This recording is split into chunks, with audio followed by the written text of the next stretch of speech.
जब 4,000 रुपए एक दिन का टैक्स देने लग जाएंगे, इससे बड़े तो गाड़ियाँ बेचने पड़ी है। पहले से जो गाड़ियां टैक्स दे रही हैं उनसे और टैक्स वसूल करके आप उन गाड़ियों को कैसे पकड़ लेंगे, ये बात मुझे समझ में आई नहीं।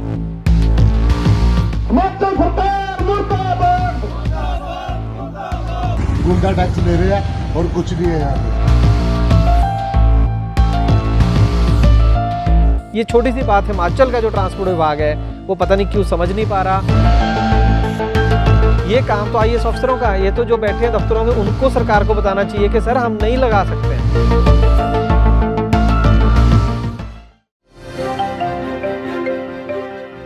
दोस्तों, एक जो गाड़ी मालिक है, चाहे वो बस का मालिक है या किसी टैक्सी का या किसी ट्रक का, वो अपना धंधा करे, काम करे या फिर वो सरकार के आगे धरने प्रदर्शन करे, चिट्ठियां लिखे, इधर जाए उधर जाए, जब अपने काम नहीं होते हैं, अपना ही बिजनेस सीधे तरीके से चलाने में इतनी मेहनत लगती है, तब आपको अगर सरकारों के खिलाफ संघर्ष करना पड़े, वो भी किसी टैक्स माफ़ी के लिए नहीं, किसी खैरात के लिए नहीं, बल्कि सरकार को ही कानून समझाना पड़े। जब सरकार क्या है, सरकार कानून बनाने वाली एक चीज़ है और उसे मेंटेन करने वाली, लेकिन जब सरकार ही कानून की उल्लंघना करे और गाड़ी मालिकों को समझाना पड़े कि सरकार जी कानून ये नहीं, कानून ये है, तब आप समझिए कि कितना फ्रस्ट्रेटिंग है। तो इतना कितनी बंदे को अंदर से होती है यार कि क्या हो क्या रहा है ना, और टाइम वेस्ट अलग से है, पैसे की बर्बादी अलग से है। तो ऐसा ही कुछ हुआ है हिमाचल के अंदर, और वहाँ पर जो टूरिस्ट परमिट वाली गाड़ियाँ हैं उनको संघर्ष करना पड़ रहा है। उनकी क्या वहाँ पर एक ऐसा नया फरमान जारी कर दिया हिमाचल गवर्नमेंट ने जिसको सुनकर आप भी चौंक जाएंगे। तो आइए शुरू करते हैं आज की खास ग्राउंड रिपोर्ट एक छोटे से कमर्शियल के बाद। ट्रांसपोर्ट टीवी की पेशकश है ट्रांसपोर्ट मॉल, जो कि गाड़ियों का बीमा करवाने के लिए सबसे सही जगह है। तो बीमा के लिए व्हाट्सएप करें गाड़ियों के नंबर 90 831 90 831 पर।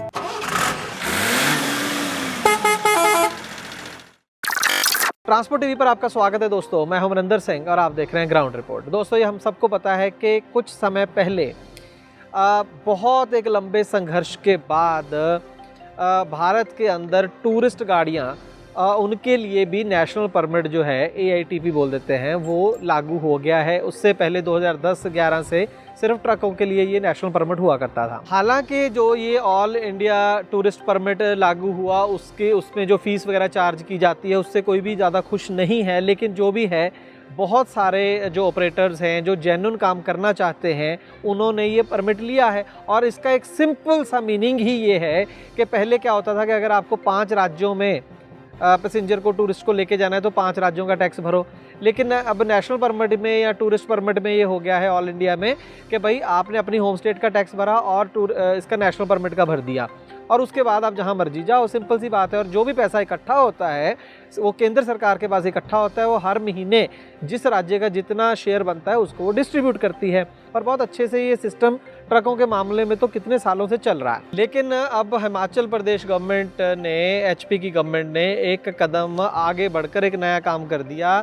सिर्फ बॉर्डर पर वसूली नहीं, बल्कि एक नोटिफिकेशन जारी कर दी हाल ही में। उसके मुताबिक अगर आपके पास ऑल इंडिया टूरिस्ट परमिट है तो भी आपको हिमाचल का टैक्स जो है भरना पड़ेगा, डेली बेसिस पर, वीकली बेसिस का और मंथली बेसिस का पूरा चार्ट बना दिया है।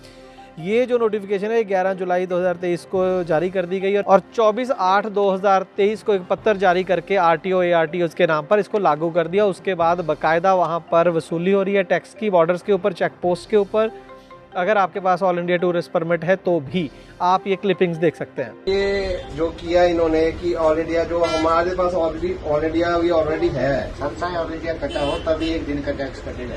कट रहा है सभी का, बसों का भी कट रहा है, डेली जा रही है। एक दिन का कटेगा या हमारा हफ्ते का टूर है तो हफ्ते का ही कटेगा? सर अभी तक तो हमें एक दिन के लिए बोला है जी, अगर आपका हफ्ते का है तो आप हफ्ते का कटाओ। फिर वही तो एक बारी नहीं है, एक दिन का नहीं कटेगा, यानी कि पर डे का हिसाब ना कटेंगे। वीकली में आप जैसे हमने 5 दिन के लिए मान लो शिमला जाना है, तो आप एक दिन का टैक्स काटेंगे या 5 दिन का काटेंगे? ये तो वीकली कटेगा इसके लिए। वीकली कटेगा। ओके, यानी कि ये भी नहीं है कि 5 दिन का काट देंगे आप, वीकली कटेगा। फिर जिसके पास ऑल इंडिया परमिट है उसका भी कटेगा। उसका भी और सीसी का भी, सीसी का भी CC का और और इसके रिगार्डिंग है नोटिफिकेशन तो ये आएगी ऑल इंडिया वाले गड्डियां ले रखी है, टैक्स भरा के है, फिर तो भाई हिमाचल में आने का कोई फायदा नहीं है, टूरिस्ट में आने का कोई फायदा नहीं है। जब 4-4 हजार रुपये एक दिन का टैक्स देने लग जाएंगे बीबी सीटर का, तो इससे बड़े तो गड्डियां बेचने पड़ी है या यहाँ स्टैक करनी पड़ेगी और कुछ नहीं होगा। गवर्नमेंट का यही अपनी टीम है कि वे टैक्स गुंडा टैक्स ले रहे हैं और कुछ नहीं है यहाँ पे। ये टैक्स आप देंगे नहीं, हमें दे चलेंगे, हाल ही में जिस गड्डी का चल रहा तो देंगे। किस चीज का टैक्स मांग रहे हैं खाम का, ये तो भाई जायज काम है, हिमाचल वाले जायज काम कर रहे हैं। ये सारा ये इंडिया एक है, ठीक है ना। अगर हिमाचल इंडिया से बाहर है तो ठीक है, ये अपने आप को इंडिया से अलग मानते होंगे शायद। तो ये जो आपने क्लिपिंग्स देखी, इसके अंदर गाड़ी मालिक और ड्राइवर वहाँ पर जो चेक पोस्ट पर अधिकारी मौजूद हैं उनको बता रहे हैं कि भाई हमारे पास ऑल इंडिया परमिट है, हमसे आपका जो टैक्स है वो नहीं बनता है, लेकिन वो कह रहे हैं कि नोटिफिकेशन दिखा रहे हैं कॉपी और कह रहे हैं कि आपको देना ही पड़ेगा, और देकर गाड़ियाँ वहाँ से निकली। इस इंसिडेंट के बाद वहाँ पर हड़कंप मच गया। बहुत सारी एसोसिएशन ने सरकार को अप्रोच करा। आजाद टैक्सी यूनियन है पंजाब की, जो टूरिस्ट परमिट वाली गाड़ियों की लड़ाई लड़ती आ रही है, तो उन्होंने बाकायदा अपनी एक पहले मीटिंग करी, बाद में एक मेमोरेंडम दिया 7 सितंबर 2023 को। बाकायदा principal secretary transport RD Nazim उनको ये मिले हैं 8 सितंबर को, और इनका ये दावा है कि मीटिंग में उन्होंने माना कि ये गलत हो गया है, लेकिन इसको रेक्टिफाई करने के लिए अभी तक वो जो नोटिफिकेशन को वापस नहीं लिया है। हमारे डिप्टी CM पिछले दिनी जो ट्रांसपोर्ट का उनके पास है, वो एक बयान दे रहे थे प्रेस को भी माफिया वो मैं उनसे निवेदन करता हूं डिप्टी CM को, आप हमारे सत्कारयोग हैं, आपको कोई भी वर्ड बोलने से पहले, कोई भी शब्द बोलने से पहले माफिया, मैं उनको बताना चाहता हूं, ये माफिया जो है, हम 12 सीटर गाड़ी वाले हैं, 17 सीटर गाड़ी वाले हैं, हम 80,000 रुपया मिनिस्ट्री ऑफ रोड ट्रांसपोर्ट को टैक्स दे रहा है ये माफिया। उसके बाद स्टेट को अपनी को लग दे रहा है। अब तीसरा टैक्स जो आपने लगाया वो हमारे पे ना थोपा जाए। एक तरफ तो देश के प्रधानमंत्री बोलते आत्मनिर्भर बनो, हम आत्मनिर्भर बन के अपना रोजगार चला रहे हैं, देश को टैक्स दे रहे हैं, उसके बाद भी हमारे साथ ये वितकरा हो रहा है। हमने उनको बोला हमारे पास टूरिस्ट परमिट है, आप चेक करो, हमारे टूरिस्ट परमिट व्हीकल चेक करो, अगर आपको लगता है हमने उनको टिकट दिया आप बाउंड कर दो हम, लेकिन ये नहीं है भी कोई रोजगार कर रहा है उसके पेट पे आप लात मारो, क्योंकि सबसे ज्यादा रेवेन्यू जो है हमारा ट्रांसपोर्ट डिपार्टमेंट को टैक्सियों से है। नोटिफिकेशन को वापस तो क्या लेना था। जो डिप्टी चीफ मिनिस्टर हैं मुकेश अग्निहोत्री, उन्होंने अपनी एक प्रेस कॉन्फ्रेंस में जो वहाँ पर टूरिस्ट गाड़ियाँ आ रही हैं उनमें से कुछ को कह लीजिए, सबको कह लीजिए, माफिया तक बोला है। हिमाचल प्रदेश में जो बसेस का माफिया दिल्ली से आता था, उनका कहना था कि दशकों से कोई टैक्सी नहीं वसूला जा रहा है, ऐसी गाड़ियाँ हैं, और लेकिन अब हम टैक्स वसूल लेंगे। ऐसा लगा मुझे उनका बयान सुनकर जैसे जो डिप्टी CM है उनको पूरे मामले की डेप्थ में नॉलेज ही नहीं है। वो ये कहने की कोशिश कर रहे हैं कि बहुत सारे जो ऑपरेटर हैं वो बिना टैक्स के हिमाचल के अंदर एंटर कर रहे हैं। इसका मतलब वो डग्गा मार गाड़ियों की बात कर रहे हैं, इलीगल गाड़ियों की बात कर रहे हैं। तो अगर इलीगल गाड़ियों की बात कर रहे हैं वो तो अब भी आएंगी, उसके लिए आपको रिश्वतखोरी बंद करनी होगी या चेकिंग को बेटर करना पड़ेगा। पहले से जो गाड़ियाँ टैक्स दे रही हैं उनसे और टैक्स वसूल करके आप उन गाड़ियों को कैसे पकड़ लेंगे, ये बात मुझे समझ में आई नहीं। मुझे ऐसा लग रहा है कि बहुत बड़ा कन्फ्यूजन जो है वहाँ के जो IAS ऑफिसर्स हैं, जो हिमाचल के सिविल सर्वेंट्स हैं, उनको इस पॉलिसी को लेकर है, क्योंकि ये सिर्फ हिमाचल की बात नहीं, पूरे देश के अंदर ऑल इंडिया टूरिस्ट परमिट चल रहा है, और जिसके पास ऑल इंडिया टूरिस्ट परमिट है उसको दूसरी स्टेट का टैक्स देने की ज़रूरत नहीं होती। यही तो इसका पर्पज़ था। ये छोटी सी बात हिमाचल का जो ट्रांसपोर्ट विभाग है वो पता नहीं क्यों समझ नहीं पा रहा। उनको पंजाब में, हरियाणा में, दिल्ली में, गुजरात में, राजस्थान में वहाँ के ट्रांसपोर्ट विभाग के जो कर्मचारी हैं उनको फ़ोन करके इसके बारे में क्लैरिफिकेशन लेनी चाहिए। खैर, अब ऑपरेटर कहाँ जाएं? ऑपरेटरों ने इसके बाद 18 सितंबर 2023 को परवाणू में जो बॉर्डर है हिमाचल का, वहाँ पर भी धरना प्रदर्शन करा। वहाँ पर कुछ नहीं, वही जो हुआ वो तो बेचारे बारिश में भी बैठे रहे, लेकिन वहाँ पर डीसी साहब आए, उन्होंने मेमोरेंडम ले लिया, आश्वासन दे दिया, लोगों को उठा दिया। यही काम होता है मौके के अफसर का, वो उन्होंने कर दिया। लेकिन बात वहीं की वहीं है, अभी तक नोटिफिकेशन वापस से नहीं हुई है। अब शायद इनको कोर्ट जाना पड़ेगा। अब कोर्ट के पैसे कौन देगा? सिर्फ फिर पैसे इकट्ठे करो, अपना टाइम वेस्ट करो, वकील करो, कोर्ट जाओ, और फिर जाके पता नहीं ये क्वैश होगा कब होता है। इसलिए मैंने शुरू में वर्ड कल इस्तेमाल किया था कि फ्रस्ट्रेटिंग हो जाता है आपसे, मतलब खिंच आ जाती है बंदे को यार कि कर क्या रहे हैं। सरकार को बता रहे हैं कि नियम क्या है, राज्य सरकार को बता रहे हैं कि केंद्र सरकार के नियम क्या हैं।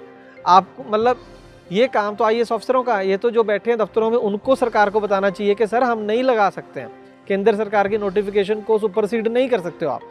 लेकिन ये हो रहा है हिमाचल के अंदर इस समय। डबल टैक्सेशन हो रही है, एक ही चीज़ को लेकर 2 बार जो है टैक्स लिया जा रहा है। अब शायद हड़ताल होगी या जो है कोर्ट का दरवाज़ा खटखटाया जाएगा। ये देखते हैं ऑपरेटर आने वाले दिनों में क्या करते हैं। सिर्फ पंजाब के ऑपरेटर नहीं बल्कि दिल्ली, साउथ इंडिया, हरियाणा, जैसे मैंने बताया तमाम राज्यों के जो लोग हैं वो जाते हैं हिमाचल में एज अ टूरिस्ट, तो सभी जगह के ऑपरेटर इससे प्रभावित होंगे।